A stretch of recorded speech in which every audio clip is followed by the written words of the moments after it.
Hey guys! I recently learned a really cool way of refining hair on Photoshop that I wanted to share with you. It's super quick and super easy. Let's jump right in. On a blank document, place the image you want to edit. Here, I'm going to embed an image of this model that I got from Unsplash.com. With a quick selection tool, make a rough selection of the model. It doesn't have to be perfect, but you can choose to fix it up a bit, like I'm doing here. It'll make it easier to refine the selection. If you want to, you could also skip this step and do it later instead in the refining process. Next, click Select and Mask. Here, we're going to change some settings. Make sure you're on the onion skin view mode.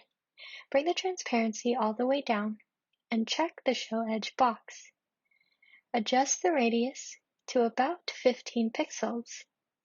And to give Photoshop some room when detecting the edges of the selection, turn on Smart Radius.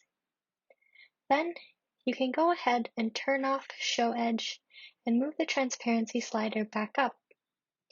Also, increase the contrast to 34-ish% and move the Shift Edge down between -10 and -14%.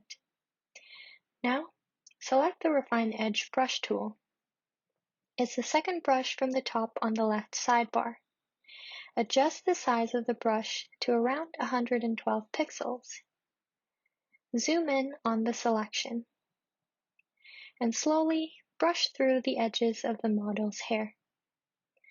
Try not to get too close to the middle, but make sure to go over any spaces between the hair strands. Once that's done, you can move on and check the Decontaminate Colors box to get rid of any unwanted colors. If you chose not to refine your selection earlier, or it needs more refining, refine it now using the Quick Selection tool. Switch the view mode to Overlay to make it easier to see which parts you missed. Go ahead and clean up the selection.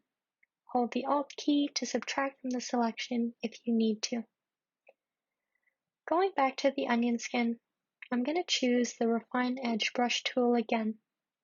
Make the size smaller and just try to go over some spots that I think are particularly rough. After that, I'll readjust the size to make it bigger and brush through the edges of the hair one more time. I feel it could do with a bit more refining. Though that might not be the case for you, don't be afraid to play around with the selection. Once that's done, increase the transparency to see if you missed anything. If not, and you're happy with the results, go ahead and choose what you want the selection to output to. Hit OK, save, and you're all set.